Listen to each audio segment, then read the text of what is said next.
Kamusta? It's another day with Arkies TV. Today, I will be doing another series for oatmeal cookies. But this time, the cookies will be oven baked. I will be using 3 ingredients: ripe bananas, instant oatmeal, chocolate powder or chocolate chips.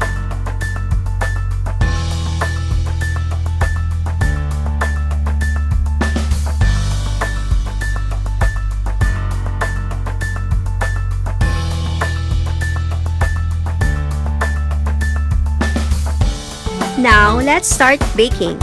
Combine all the ingredients in a bowl.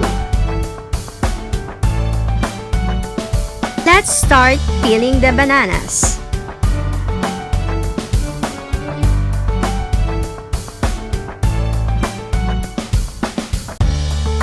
Mash the bananas with the back of your fork.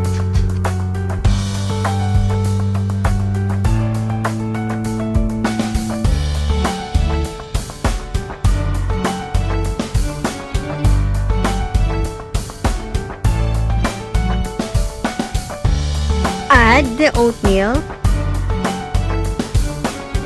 Add the chocolate powder.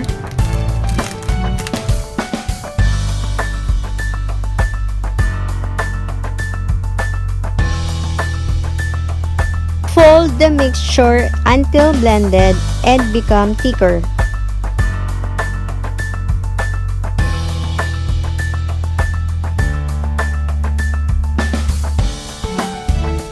Now, let's prepare the baking plate.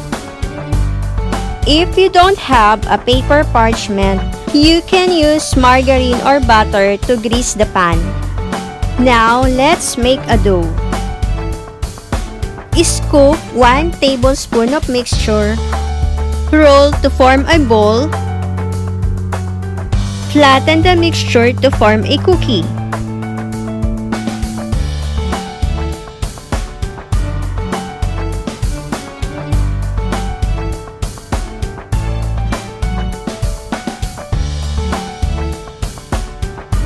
Line the dough in a baking plate. Repeat the same procedure until the mixture are finished. You can make 12 cookies for this mixture.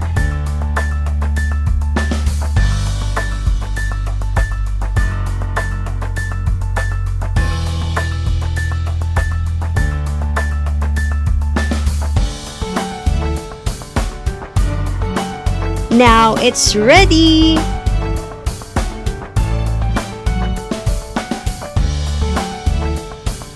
Preheat the oven at 350 Fahrenheit for 15 minutes.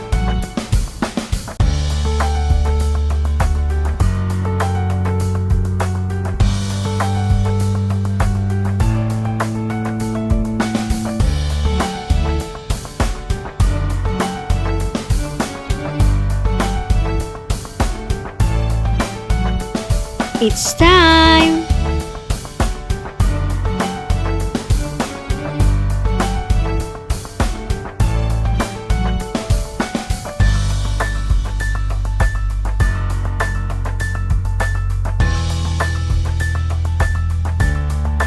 Let's bake the cookies for 12 to 15 minutes or until it's light golden brown.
There you have it, your chewy oven-baked oatmeal cookies.